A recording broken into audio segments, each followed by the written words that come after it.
Inaugurée en 1983, la route des vins d'Alsace traverse près de 120 villes et villages de Marlenheim à Thann. Un itinéraire de 170 km entre plaine et montagne plongeant au cœur du vignoble. Elle nous invite à la flânerie à travers ces villages de vignerons, dominés par les châteaux perchés sur les premiers contreforts vosgiens. Autant d'étapes respirant l'histoire, la tradition ou le mystère.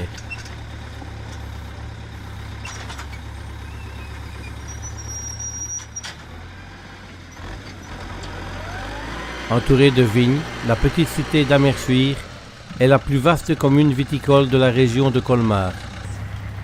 L'activité du vin y est encore très présente, avec plus de 100 familles qui travaillent la vigne et 40 qui produisent le vin des 7 cépages alsaciens. Et Nathalie sourit. Ouais.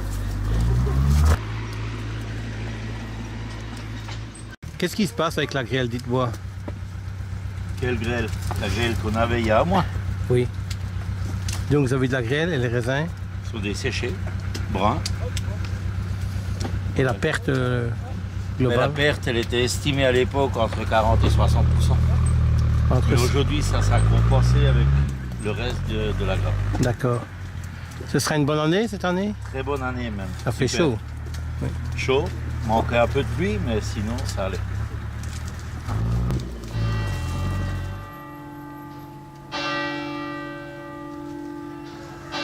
Le village, dominé par le clocher de l'église, vous charmera par ses rues typiques et fleuries et par l'architecture de ses belles demeures à colombages dans la plus pure tradition alsacienne.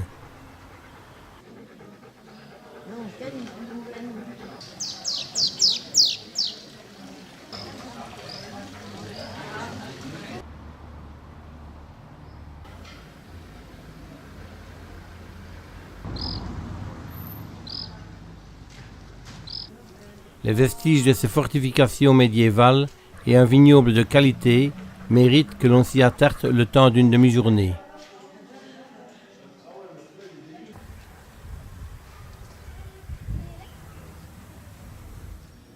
La grande rue, épine dorsale de la cité, est bordée de belles maisons anciennes avec portes cochères.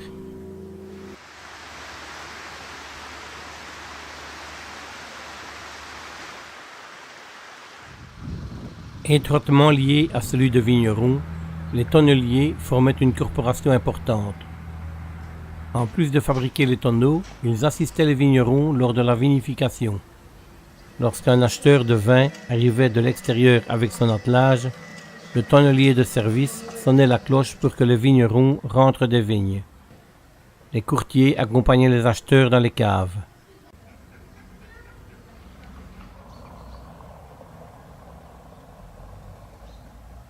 Des 4 portes que la ville possédait au Moyen-Âge, seule la porte haute, également surnommée la Tour des Cigognes, a été conservée à ce jour. Cette porte fortifiée marque l'entrée ouest d'Amersfoort. La tour quadrangulaire a été construite au XIIIe siècle. Un cadran solaire aux armes de la ville décore les faces ouest et est de la porte. La petite chapelle Saint-Wendelin, située à l'extérieur des remparts, est une reconstruction datant du XIXe siècle.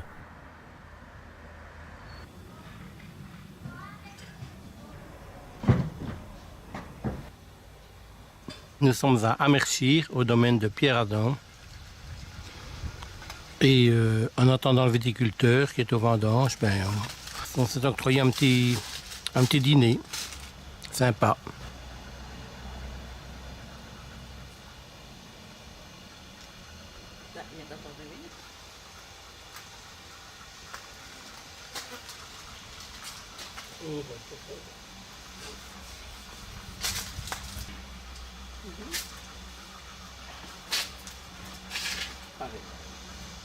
Quelques jours de vacances.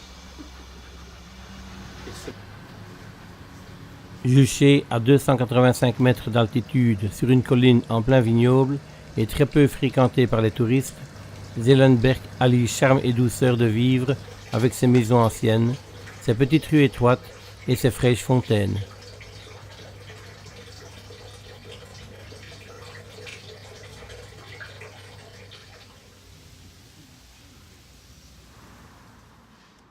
Réputé pour ses 300 hectares de vignobles produisant son excellent Riesling, Chervillers est également connu pour ses beaux colombages et ses nombreux anciens lavoirs.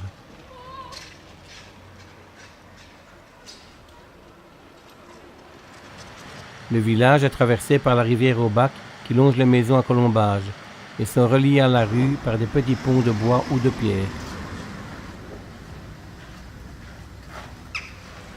Les maisons de vignerons et les fermes bordant la rivière ont été restaurées et repeintes.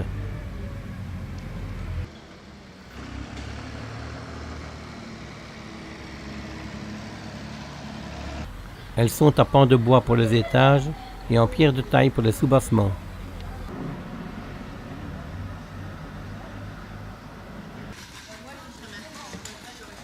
Petite ville du Bas-Rhin, Dambach-la-Ville est située au pied des Vosges, sur la route de vin d'Alsace.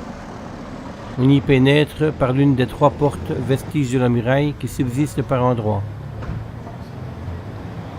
On raconte que la culture de la vigne y est apparue au XVIIe siècle lorsqu'un enfant qui se promenait dans les bois a observé un ours en train de se régaler de baies de lambrusque, la vigne sauvage.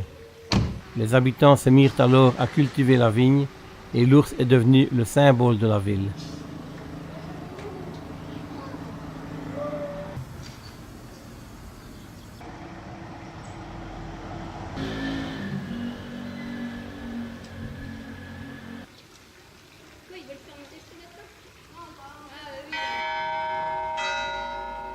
Au cœur du village, l'ancienne chapelle détruite par un incendie provoqué par la foudre en 1862 a été reconstruite en 1865 et remplacée par un imposant édifice néo-roman.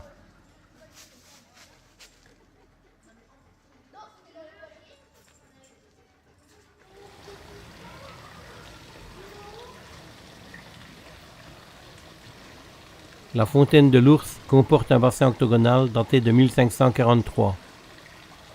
Le fût sculpté de créneaux et de torsades s'achève par la représentation d'un visage surmonté d'un ours tenant une bourse.